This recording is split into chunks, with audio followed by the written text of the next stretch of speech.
The last verse, verse 5 says,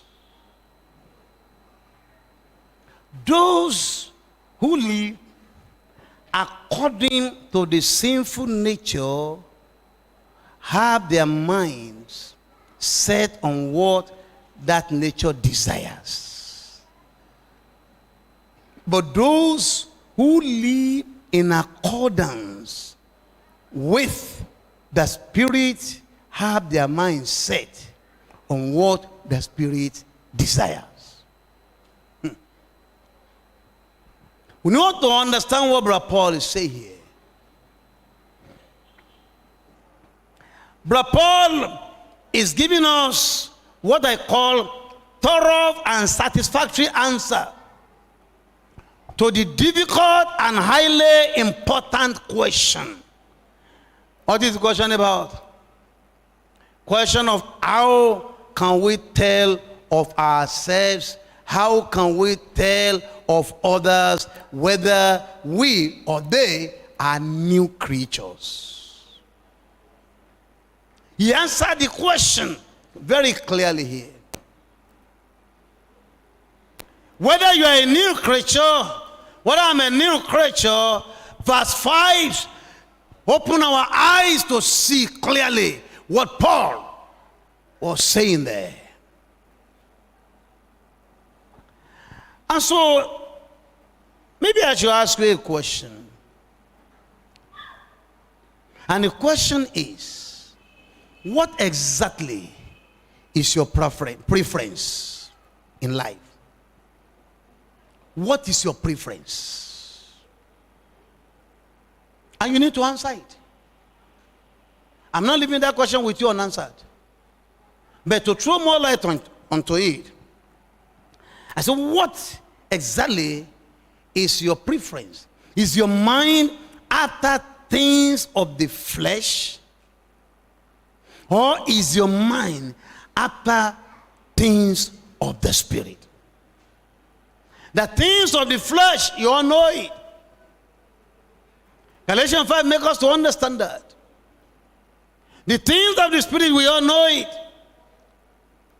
But we need to ask ourselves individually, what is my preference? Which one do I prefer most?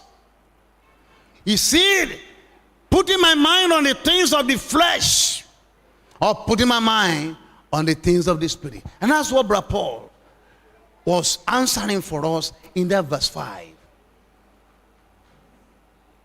It is another victory. There is no need for any compromise. You either belong this way or you belong this way. You can't compromise your stand. We must know where you belong. You too must know. You must be sure of where you belong. You must be sure of it.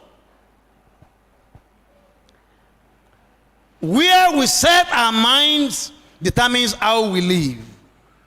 For instance, a mind that is controlled by the Spirit, day by day, that man will be thinking of godly things, godly things, godly things. Whereas the mind that is set on the desires of the flesh cannot think that way. It cannot think that way. You'll be seeing selfishness, ulterior motive, and all such. And so we are saying that for you and I, we must understand our stand, our position. The Spirit of God is always there. And that's the advantage, that's the victory we have. Once you give your life to Jesus, the Spirit of God is always there to instruct you. He's going to tell you what to do, what not to do. Sometimes, when you even say something, like I did last week, somebody called me and requested The person is not in this church. And he requested for pastor's visitation. And I said, it's okay. I said, I will surely make it. I will make it. I'll be there. I will try to be there. Shortly after that assurance I gave to that person, I was still driving. And the Spirit of God came and said, that promise, cancel it. You must not go.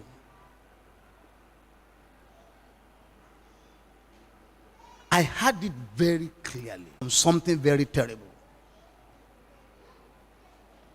He kept drumming it to my ears till I slept that night. Intermittently, the thing will come again. I said, Lord, I've heard. I will not go. I will not go. And early in the morning, the following day, I put it into prayer in the night. I said, Lord, anything that will draw me to that area, may it never happen to me. I wouldn't know what is awaiting me there. But I say I'm coming. No problem. We plan to travel to some place. Said by the Spirit of God said, no, don't go.